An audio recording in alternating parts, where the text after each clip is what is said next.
Hello everybody, my name is James Tobin, clarinetist here in Charlottesville, Virginia, and today I want to talk to you about voicing. This is the third video about how to blow through the clarinet in ways that will give you much greater control and ease of play. The first one was long pipe, short pipe, go watch it. The second one was about support, which is pressurizing the airstream at its source. Voicing is very, very similar in concept. It is about where we place our tongue, and that tongue placement having flexibility to help us maintain the quality of the sound up and down the instrument. Okay? And this can be developed very easily even with young players right at the outset. So first, I'd like you to say ah, and then e. Ah, e. When we say ah, the tongue is lower in the mouth, and when we say e, the tongue is higher in the mouth. Everybody, your oral cavity, your tongue size, your teeth placement, all that is different for each individual person. For me, when I say E, the tongue is touching the inside bottom edge of my wisdom teeth, my molars. And the part of the tongue that we're specifically talking about is that spot underneath the molars of the wisdom teeth. It's the spot that you could say k with, okay? Not the middle of the tongue, not the tip of the tongue, the back of the tongue, okay? And this has the exact same property. When we think E and we blow into the clarinet with the tongue in that position, it pressurizes the wind as it goes into the mouthpiece. This is exactly the same as when you're watering flowers in a garden with an open hose, and then you see a friend or a sibling that you need to douse them with water, and you put your thumb over the hose, and by covering up most of the area, the same amount of water is still going to come through, and now it is pressurized. And then you can, of course, get your friend who's 30 yards away. If the back of the tongue isn't high, isn't in the E position, the sound is going to be hard to control. It's going to be spread. It's going to be lacking focus. In the first register, it's going to sound kind of boomy.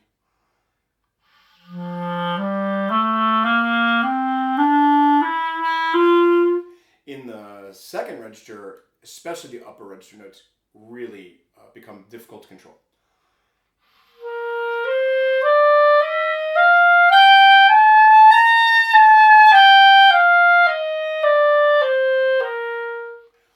When we keep the back of the tongue high, the wind speed is increased, the reed is more excited, we get a more robust sound, and we get focus.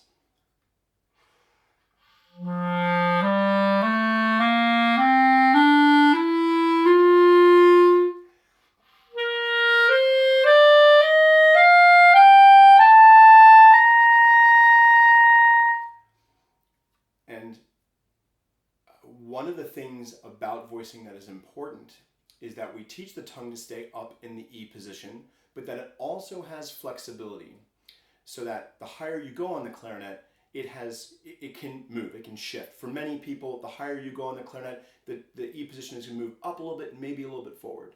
And for other people, because your oral cavity is different, it might move up a little bit and a little bit back, pressurizing the airstream even more. So the very first thing you should do is you should play a scale with your usual sound, and think about it, listen to it, and then think E as you're playing. And you already know how to do this. Anytime that you have shushed a sibling, shh, your tongue is up in the E position. And what actually creates the shush sound, shh, is our lips being away from the teeth. If you do the same thing with your clarinet embouchure, you get this like hurricane whistling or the hissing of a cat. And it's just as simple as thinking E.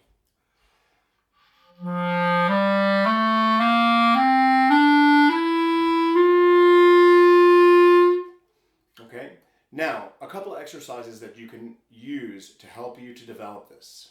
The first is the descending chromatic scale with no register key exercise. So we are going to play a descending chromatic scale with no register key. I'm going to start on high C, and don't tongue the beginning of this note. Just blow it thinking.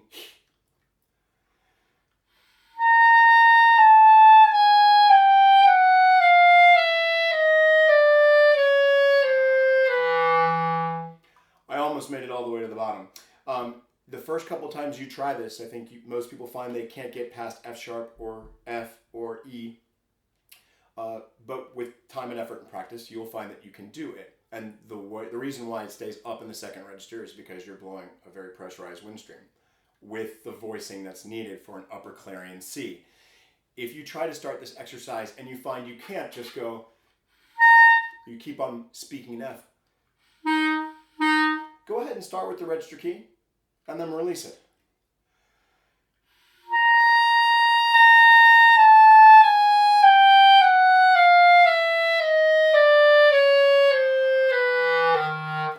One note closer. Another wonderful exercise to help you learn to notice and focus on the voicing would be to change registers without using your fingers. So whenever I'm doing this and when I'm showing to a student, it's important that you do not tongue the beginning of the note. Each note change will have its own discrete push of wind. So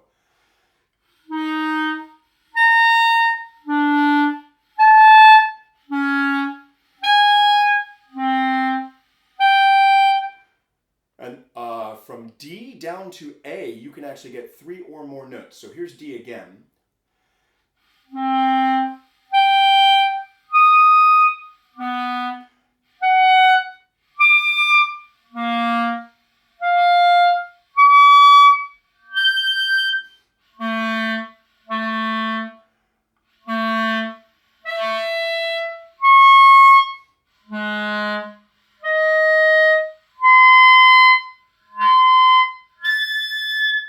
That was actually 2 notes too high. I apologize.